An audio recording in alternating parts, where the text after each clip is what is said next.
Hello. मानता हूँ आप सब अच्छे होंगे और आज का संडे आपने बहुत ही अच्छी तरह से धूमधाम से मनाया होगा। देखिए, फिर कल मंडे को मार्केट ओपन होगी और जैसा कि मैंने कल आपको एक वीडियो अपलोड करके बताया था कि नया वायरस जो है वो दुनिया में तेज़ी से फैल रहा है और इसका इम्पैक्ट मार्केट पे होगा या नहीं, इसकी हमने कल इन डेप्थ डिस्कशन किया था। तो वो तो बात मैंने आपको बता दी है कि इतनी कोई डरने वाली बात नहीं है और जो कुछ हो रहा है अब उस वायरस के चलते वो चाइना में हो रहा है। तो मैं आपको एक लॉजिक पेश करता हूँ कि देखिए, चाइना में अगर सिचुएशन आउट ऑफ कंट्रोल है तो जो एफआईआई है वो वहाँ बिकबाली करेंगे और वो सब पैसे हो सकता है हमारी मार्केट में आ जाए। इसका मतलब ये होगा कि हमारी मार्केट चल सकती है इस खबर के चलते, क्योंकि चाइना में ही सब कुछ हम देख रहे हैं कि ये जो वायरस है उसका इम्पैक्ट ज़्यादा है। तो वहाँ बिकवाली हो सकती है, चाइना की मार्केट गिरेगी। और मैंने आपको वैसे भी बताया है कि अगर चाइना का मार्केट गिरता है तो हमें इसका फ़ायदा हो सकता है, क्योंकि हमारी बाज़ार की गिरावट भी चाइना की वजह से ही हुई है। वो स्टिमुलस पैकेज के चलते आपने देखा, यहाँ से एफआई उड़ के वहाँ चले गए चाइना में, और जब अब चाइना फिर से वायरस की चपेट में आ गया है तो वहाँ भी बिकवाली आ सकती है और इसका फ़ायदा हमें हो सकता है। तो मेरा ऐसा लॉजिक है, मेरा ऐसा तर्क है कि कल हमारी मार्केट गैप अप खुल सकती है। देखिए,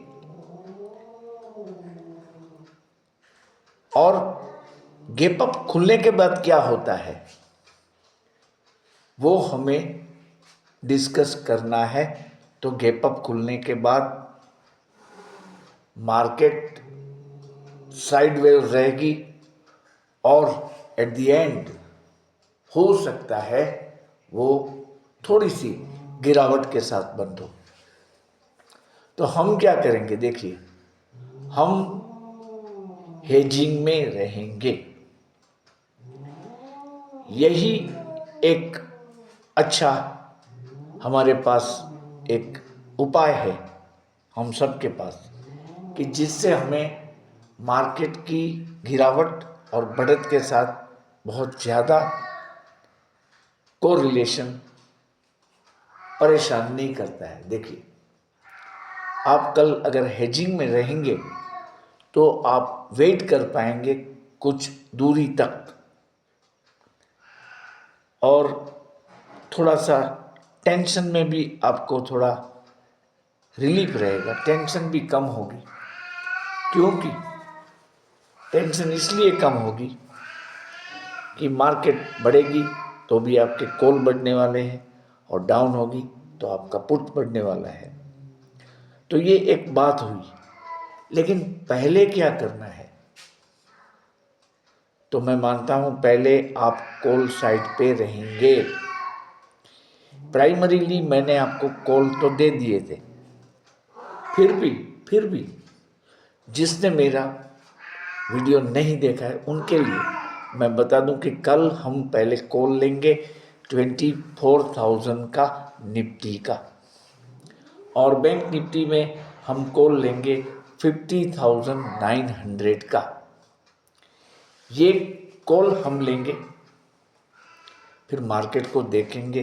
अगर मार्केट बढ़ती है, हमारे कॉल बढ़ते हैं तो मुनाफा मिले जैसे ही आपको निकल जाना है और फिर आप मार्केट देखेंगे कि अब क्या हो रहा है। प्रॉफिट टेकिंग आई, कॉल सस्ते मिले, आपने बेच दिया है एक लोट, तो अब क्या करेंगे? फिर से लेना होगा, लेकिन एट डिक्लाइंड प्राइसेस। घटे हुए दामों से आप फिर अपनी पोजीशन बना के खड़े रहेंगे कॉल और पुट दोनों में। और जैसा ही पुट चलता है, ये बात समझ लीजिए आप, जब बिकवाली आती है मार्केट में, तो मार्केट क्या है कि मान लीजिए कि आप कोई मोटरसाइकिल पे जाते हैं और ढलान जब आता है तो आप अपना लीवर छोड़ देते हैं और गाड़ी अपने आप स्पीड से ढलान को उतरने लगती है। तो शेयर बाजार में ऐसा है, जरा सी बिकवाली आएगी तो देखिए वायरस का हाउ तो है ही है, मार्केट बहुत ही जल्द और बहुत ही ज़्यादा गिर सकती है और आपको पुट में उस वक्त प्रॉफिट बांध लेना है। सिंपल स्ट्रेटेजी है। और अब देखिए, छोटे जो फार्मास्यूटिकल के शेयर हैं उसको आप एक्यूमुलेट करना शुरू कर दें। देखिए, मैं आपको एक लिस्ट देता हूँ, कृपया आप इसको लिख लीजिए और ये शेयरों को आप धीरे धीरे करके इकट्ठे करने शुरू कर दें। देखिए, लार्सन तो है ही है, पहला हीरो, थोड़ा महंगा है, इसलिए एक आध दो शेयर आप लेंगे फोर्टनाइटली या मंथली तो अच्छा रहेगा। फिर आएगी HDFC बैंक, इसमें आपको मालूम है AU स्मॉल फाइनेंस बैंक और कैपिटल स्मॉल फाइनेंस बैंक और कोटक बैंक में हिस्सेदारी खरीदने की मंजूरी रिजर्व बैंक ऑफ इंडिया ने HDFC बैंक को दे दी है। मतलब इसका जो मैं आपको बताऊंगा, इसका जो फाइनेंशियल्स है, माइक्रो फाइनेंशियल्स, वो अच्छा हो जाएगा, दुरुस्त हो जाएगा और दुरुस्त होगा, तो ये आने वाले दिनों में काफ़ी बढ़ेगा। तो मैं HDFC बैंक के लिए आपको बता रहा हूँ कि आप इसको लेना शुरू कर दीजिए। मैं ऑप्शन की बात नहीं कर रहा हूँ, देखिए ऑप्शन की बात नहीं कर रहा हूँ मैं, क्योंकि 15 तारीख नहीं आई है अब तक। सिर्फ और सिर्फ हाजिर डिलीवरी की बात करता हूँ। ऑप्शन में मैंने बैंक निफ्टी और निफ्टी का बता दिया, उससे आप संतोष माने, आपकी मनोवृत्ति को आप कंट्रोल कर लें, ये आपके लिए अच्छा होगा। इसके बाद आप अंबुजा सीमेंट एक्यूमुलेट करें, ईस्ट इंडिया होटल्स को एक्यूमुलेट करें, जो कि फिलहाल करीब 4 to 8 में मिल रहा है, ये भी अच्छा बढ़िया शेयर है। अशोक लीलैंड भी मैं बोल चुका हूँ, फिर से दोहराता हूँ, 2, 3, 4 में ये शेयर जो है वो आप ज़्यादा से ज़्यादा एक्यूमुलेट करें। इसके अलावा CESC जो है, CESC पावर का शेयर है, वो सिर्फ 185 में मिल रहा है, इसको आप एक्यूमुलेट करें, ये बड़ा अच्छा शेयर है। फ्यूचर में इसका भाव 500 रुपीज़ तक जा सकता है। देखिए, सेल आप लीजिए, 114 में मिल रहा है, 114 में मिल रहा है, सेल आप ले लीजिए, इसमें कोई आपको दिक्कत नहीं रहेगी। और इसमें आप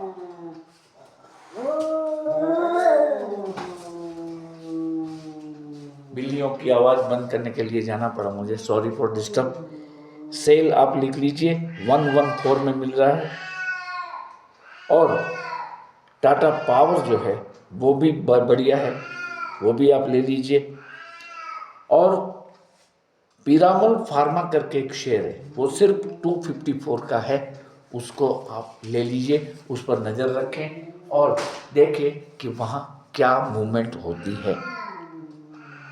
तो कल मॉर्निंग में लगता है, अर्ली मॉर्निंग में मुझे ऐसा लग रहा है कि मुझे एक वीडियो अपलोड करना होगा फिर से, क्योंकि वायरस की कंडीशन क्या होती है, चाइना के मार्केट कैसे ओपन होते हैं, मैं आपको ये बता दूं कि आप खुद भी ये देख सकते हैं। अगर चाइना का मार्केट ज़्यादा गिरता है तो हमारा मार्केट बढ़ने वाला है, ये आप समझ के चलिए। तो ये आप देखेंगे मॉर्निंग में चाइना मार्केट का क्या हाल है, हांगकांग, शंघाई, जो भी है चाइना के स्टॉक मार्केट, इसको हम देखेंगे। बाकी डाउ जोन्स और डाउ जोन्स फ्यूचर, नास्डेक और नास्डेक फ्यूचर दोनों अच्छे बढ़त के साथ चल रहे थे। आज तो संडे था और गिफ्ट निफ्टी भी हमारा बढ़त के साथ ही चल रहा है, हालांकि काफ़ी हल्का सा अप है, वो करीब लेस देन 40 पॉइंट्स।